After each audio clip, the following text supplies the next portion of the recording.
I'm Christine Matier. I'm with Cornerstone at Milford. I'm the Community Relations Director, and thank you for having us here today and allowing us to share this experience with you.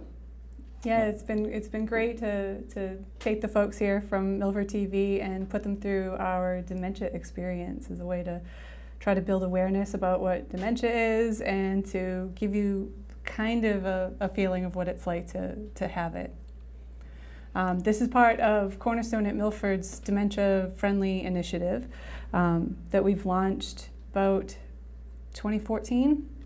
And it's a multi-part program that's intended to help build empathy and awareness of dementia and to talk about what it is, what it isn't, how to communicate with people who have it, and how to let people kind of feel what it feels like to have it. So what we were able to do today was to bring our experience to you, and we geared you up and asked you to go through a number of activities. You guys have now gone through our dementia experience, and what did it feel like?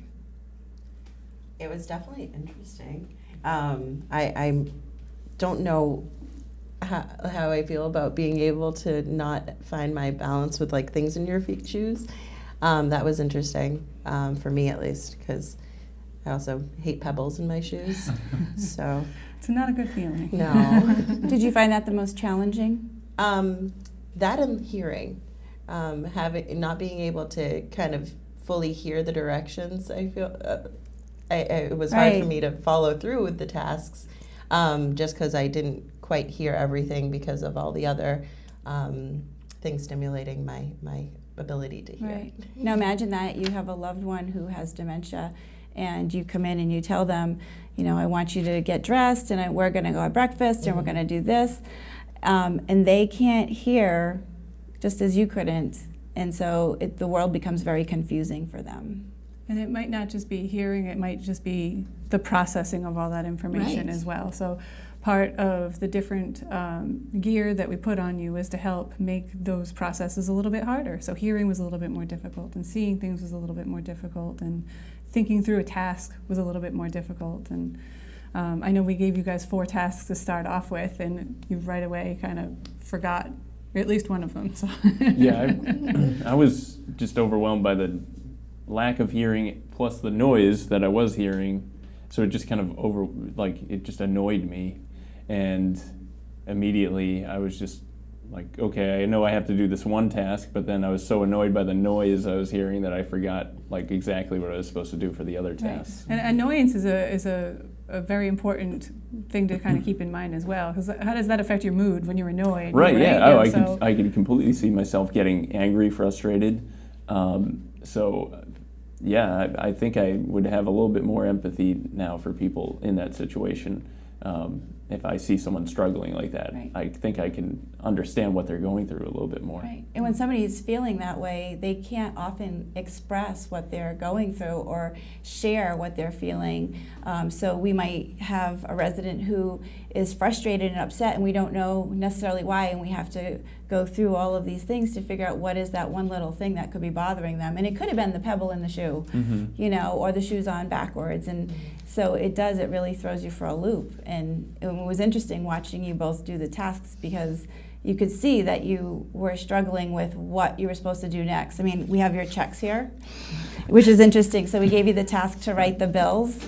Yeah, you were supposed to pay the electric company. We got one. There's one check to the electric company for the wrong amount. For the wrong amount. There's a check to a customer. It says test customer for but the same amounts almost. And then Rob wrote a check for $1 million to himself. Imagine that was easier. But what was interesting when I was watching is that Rob, you didn't even look at the bills.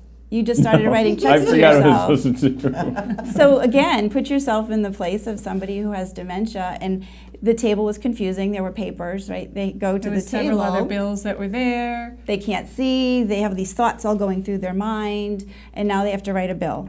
Yeah, and then I ripped the check, which that's not going to help. Yeah, I can't even use that $1 million check. Because you were struggling. I saw Right. you were struggling because your fingers, you couldn't move your fingers to tear the checks properly. Yeah, that was frustrating too, writing. And I had to really look, because I'm wearing the glasses, so I really had to concentrate to write just my name. Right. Yeah. And the other interesting thing is that when you were filling the pill bottles, you were great. Like, you were looking at the bottles and filling them. I don't know. Did you struggle with where they needed to go? Yes, because it said two once a day. Right. So I wasn't sure if I needed to fill both rows because it was 2 weeks of meds. But yeah, I just didn't know how many to like really focus on. Yeah. And again, Rob was doing it, and he didn't even look at the bottles. He just, so again, imagine Just if Making you, a little cocktail right, for the but week, no, but honestly, I got so frustrated in the first task, I just wanted to make breakfast that I didn't even care about the other tasks. I was like, oh, I can't make breakfast now? Well, you know. right. Yeah. So, and imagine if you're home alone and you have dementia and you have to take your own medications. You can see how so many elderly can end up in the hospital by taking too much, not enough. Dropping some and not realizing they had dropped it, filling it wrong the first time, so then you're taking it wrong later. Just trying to pick up a pill was hard enough. Yeah. Like Right. I had to like kind of push them into my Right. hand. We do this often, and we have to bring a broom usually to sweep up. When you're doing like a large group, there's pills everywhere. There is. I mean, It's so hard to close the bottle with Yeah. the gloves on. And I mean, we take it for granted, right? We just go over to a pill bottle, you know, you can just open it up and take your pill and you close it up and you put it away. But now they're home alone, they have to read the label, how often are they taking it?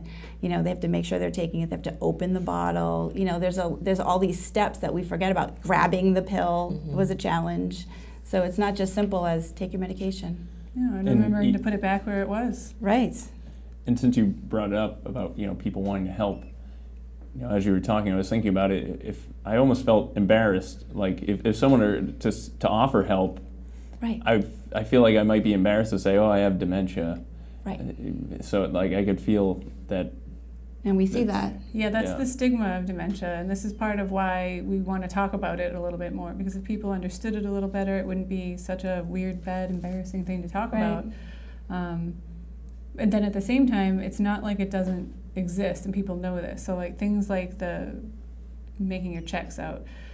If somebody were to call you and say, you didn't pay your electric bill, can you give me your credit card number over the phone? You might be more inclined to just do it, even though it might just be a scam or somebody trying to take advantage of the fact that this is happening as well. So you can see why doing this kind of training is so important, to get out to the community, again, not just to healthcare professionals and not just to the people who work in our field, but to people who deal with the community every day, whether it's a restaurant or, as I mentioned, a bank or a library, you know, because they may have somebody come up to them that, like she had said, that maybe they might think, you know, are they drunk? Something's wrong with them, but really they just have dementia and they might just need a little bit of extra support in place. Yeah, and I think a staggering statistic that we had learned anyway is that while there are communities like Cornerstone at Milford that can really provide a lot of opportunities to help people who live with dementia, the majority of them, 75% of them, live at home alone, and a lot of them are undiagnosed, so they're not even getting the support that they need from their doctors or loved ones and whatnot as well. So these are issues that are things they're going to face every day. Can I make myself a meal 3 times a day? Can I take my meds maybe 3 times a day? Am I able to maintain the lights in my house because I'm paying my bills on time? Is that a problem? What am I wearing? Am I wearing the same clothes every single day?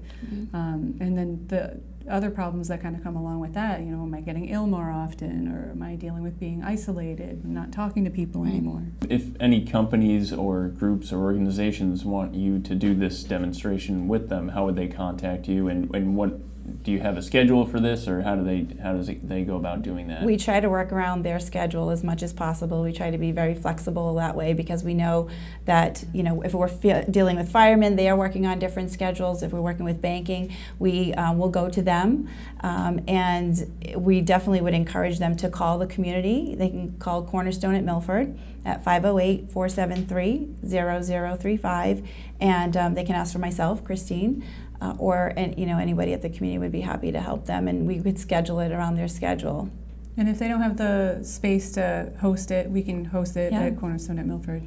We have a lot more information about this training and the other trainings that we offer as part of this Dementia Friendly Massachusetts program at seniorlivingresidences.com. Great.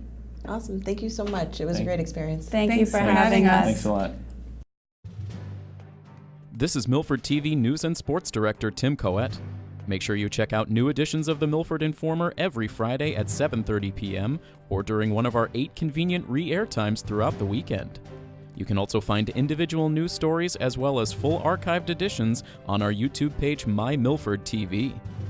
If you live in the greater Milford area and have an idea for a news story, you can tweet at us using the handle @Milford_TV, or you can contact me directly by sending an email to news@milfordtv.net.